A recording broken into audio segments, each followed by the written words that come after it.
June 1 school തുറക്കാൻ പോവാണ്. രക്ഷിതാക്കളൊക്കെ നല്ല സന്തോഷത്തിലായിരിക്കും. പുതുതായിട്ട് സ്കൂളിലേക്ക് മക്കളെ ചേർക്കാൻ പോകുന്ന രക്ഷിതാക്കൾ ഉണ്ടാവല്ലോ, അവർക്കും അതുപോലെ തന്നെ ചെറിയ ക്ലാസ്സിലൊക്കെ കുട്ടികളുള്ള രക്ഷിതാക്കളോടും കൂടി ഒരു കാര്യം പറഞ്ഞുതരാം. നമ്മുടെ സ്കൂളിലേക്ക് കുട്ടികളെ കയ്യിൽ നിങ്ങൾ സ്നാക്സ് എന്ന് പറഞ്ഞ് ഒരു സാധനം കൊടുത്തയക്കലുണ്ട്. നമ്മളൊന്നും പഠിക്കുന്ന സമയത്ത് അങ്ങനെ പരിപാടിയൊന്നും ഇല്ലായിരുന്നു. ഇപ്പം ഇന്റർവെല്ലിന്റെ സമയത്ത് കഴിക്കാൻ സ്നാക്സ് കൊടുത്തയക്കാറുണ്ട്. അപ്പൊ എന്റെ സ്കൂളിലൊക്കെ കുട്ടികൾ ചിലപ്പോൾ സ്നാക്സ് കൊണ്ടുവരാറുണ്ട്. ഈ സ്നാക്സ് എന്ന് പറഞ്ഞാൽ ശരിക്കും ഒരു വിഷമാണ്.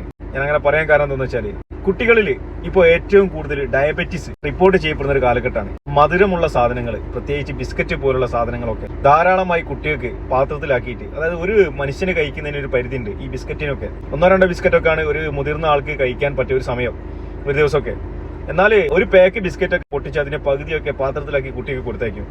എന്നിട്ട് ഇത് മുഴുവൻ ആ കുട്ടി അവിടെ ഇരുന്ന് കഴിക്കും. ബിസ്ക്കറ്റ്, അതുപോലെ തന്നെ ബേക്കറി ഐറ്റംസ്, ഇതൊക്കെ നമ്മുടെ കുട്ടികൾക്ക് ഭാവിയിൽ വലുതാവാനൊന്നും കാത്തിരിക്കേണ്ട, അതിനു മുമ്പ് തന്നെ ഏകദേശം ഒരു 10-15 വയസ്സാകുമ്പോൾ തന്നെ അവർ ഷുഗർ പേഷ്യന്റായി മാറാൻ വലിയൊരു കാരണമാകുന്നുണ്ട്. രക്ഷിതാക്കളോട് എനിക്ക് പറയാനുള്ളത്, നിങ്ങൾ ഇത്തരത്തിലുള്ള സ്നാക്സ് കാര്യങ്ങളൊക്കെ കുട്ടികൾക്ക് കൊടുത്തയക്കുന്നത് അത് നിർത്തുക.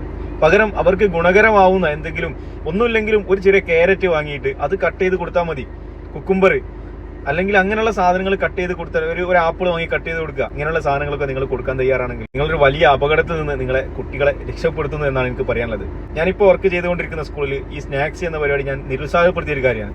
അവരോട് പരമാവധി രാവിലെ നന്നായി ബ്രേക്ക്ഫാസ്റ്റ് കഴിച്ചു വരിക, അല്ലെങ്കിൽ രാവിലെ കഴിക്കുന്ന ബ്രേക്ക്ഫാസ്റ്റിന് എന്തെങ്കിലും ബാക്കിയുണ്ടെങ്കിൽ അത് സ്കൂളിലേക്ക് കൊണ്ടുവരിക, എന്നിട്ട് അത് സ്നാക്സ് ആയി കഴിക്കുക. അങ്ങനെയൊക്കെയാണ് നമ്മൾ സ്കൂളിൽ കൊണ്ടുപോകുന്നത്.